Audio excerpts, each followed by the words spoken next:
প্রিয় দর্শক, বাংলাদেশে যারা ছোটখাটো ব্যবসা করতে চান তাদের জন্য একটা অন্যতম প্রধান বাধা হচ্ছে বাকি।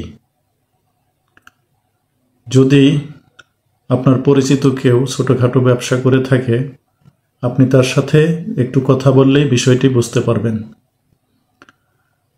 আমাদের সমাজে কিছু লোক আছে, বাকি খাওয়াটা তাদের একটা মজ্জাগত অভ্যাসে পরিণত হয়েছে। এই স্বভাব তাদের যায় না। প্রতিনিয়তই তারা বাকি খেয়ে চলে এবং দোকানদারের কাছে বাকির একটা খাতায় তার হিসাবগুলো লিখিয়ে রাখে।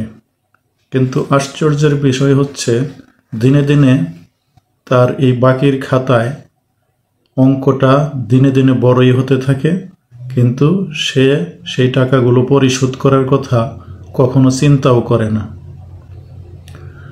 আমি আমার ব্যক্তিগত অভিজ্ঞতায় দেখেছি, একজন ব্যক্তি যিনি ছোটোখাটো একটা চাকরি করতেন এবং চাকরি থেকে অবসর পাওয়ার সময় তিনি বেশ কিছু নগদ টাকা পেয়েছিলেন।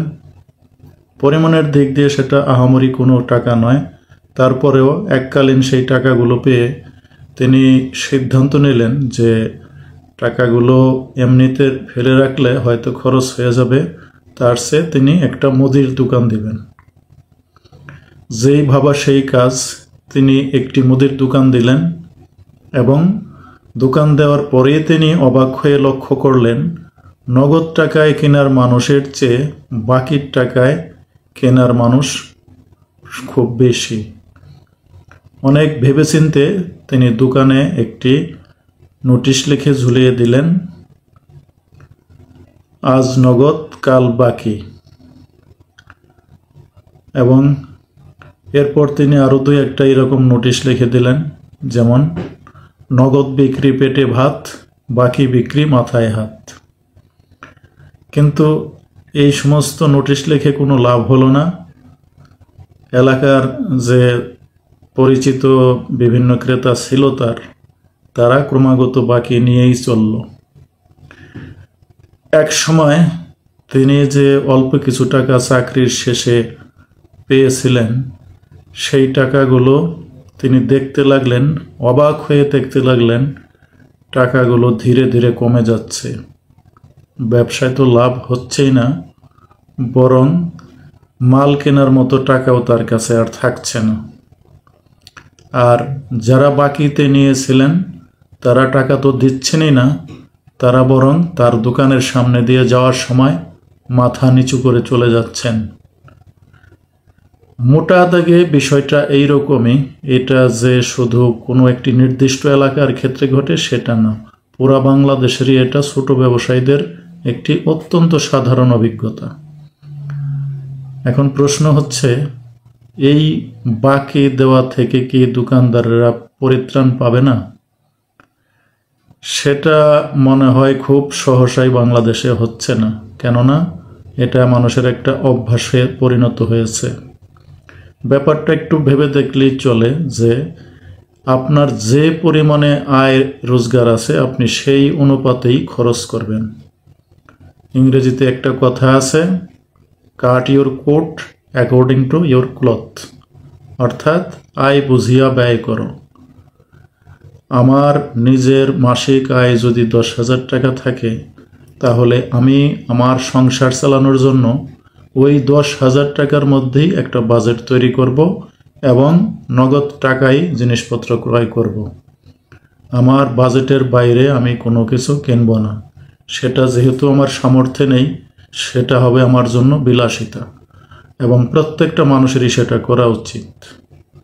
কিন্তু আমরা বাস্তব জীবনে এর উল্টোটাই দেখি। তবে আমার কাছে মনে হয়েছে, মানুষ চাইলে একটি সুন্দর বাজেটের মাধ্যমে এই বাকি নেওয়ার অভ্যাসটা পরিত্যাগ করতে পারেন, এবং একটু সামান্য মেধা খাটালেই এটা সম্ভব। আপনার যদি ইনকাম হয় 10,000 টাকা, আপনি চেষ্টা করুন এই 10,000 টাকার ভেতরেই আপনার মাসিক বাজার এবং অন্যান্য খরচের বাজেট করতে। যদি না পারেন তাহলে কোনো ক্ষেত্রে খরচ কমিয়ে দেওয়ার চেষ্টা করুন অথবা দামি জিনিস কেনার অভ্যাস পরিত্যাগ করুন। তবে মানুষের এই বাকি নেওয়ার অভ্যাস ত্যাগ করাতে চাইলে ব্যাংকগুলো এবং সরকারও চাইলে একটি ব্যবস্থা গ্রহণ করতে পারে। সেটা হচ্ছে নগদ টাকার ব্যবহার কমানো এবং প্রত্যেকটা প্রাপ্তবয়স্ক মানুষকে একটি ব্যাংক অ্যাকাউন্ট করিয়ে দেওয়া। একটি নির্দিষ্ট পরিমাণ টাকার চেয়ে বেশি নগদ টাকা যেন কারো কাছে না থাকে এরকম একটা আইন করাই যেতে পারে। নগদ টাকা কিন্তু অনর্থের মূল। এই কারণে বলছি, নগদ টাকার ঝুঁকি অনেক বেশি। নগদ টাকা হারিয়ে যেতে পারে, নগদ টাকা চুরে নিয়ে যেতে পারে, নগদ টাকা ছিনতাই হয়ে যেতে পারে। এছাড়াও নগদ টাকার আরেকটি খারাপ ব্যবহার হলো ঘুষ। যারা ঘুষ নেয় তারা নগদ টাকার মাধ্যমেই নেয়।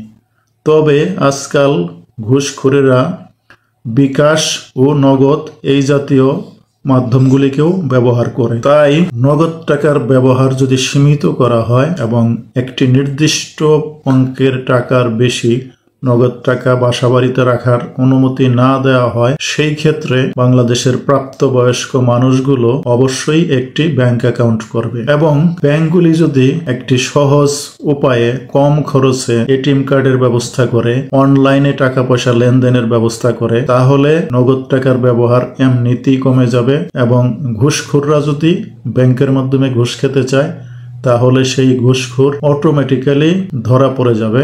কেননা একজন সেবা প্রার্থীর কাছ থেকে তিনি যদি ব্যাংকের মাধ্যমে ঘুষ নেন তাহলে ঘুষদাতা এবং ঘুষ গ্রহীতা উভয়ের ব্যাংকেই রেকর্ড থেকে যাবে। ফলে ঘুষদাতা এবং ঘুষ গ্রহীতা উভয়ই ধরা পড়ে যাবে। এই ব্যাপারটি দেশের জন্য ভালো হতে পারে। তাই সবার কাছে আমার একটি পরামর্শ থাকবে, প্রাপ্তবয়স্ক প্রত্যেকটা মানুষ আজই একটি বিশ্বস্ত ব্যাংকে, যে ব্যাংকটি সুনামের সাথে ব্যাংকিং ব্যবসা পরিচালনা করছে, সেখানে আপনি একটি সহজ হিসাব খুলে ফেলুন, যেই হিসাবের বিপরীতে অনলাইন ব্যাংকিং আছে এবং সহজ শর্তে আপনি এটিএম কার্ড ব্যবহার করতে পারেন। এটা যদি করা যায় তাহলে এক সময় আস্তে আস্তে বাংলাদেশ থেকে নগদ টাকার ব্যবহার কমে যাবে, ঘুষ কমে যাবে এবং দোকানগুলিতে বাকি বিক্রির পরিমাণও কমে যাবে। ব্যাংকগুলো যদি আরো একটি ব্যবস্থা করে, সেটা হচ্ছে একটি অ্যাকাউন্টে নির্দিষ্ট সংখ্যক টাকা থাকার বিপরীতে যদি ক্রেডিট কার্ড সহজ শর্তে অ্যাকাউন্ট হোল্ডারদের দিতে পারে, তাহলে তারা এই ক্রেডিট কার্ড ব্যবহার করেও দোকান থেকে জিনিসপত্র কিনতে পারবে।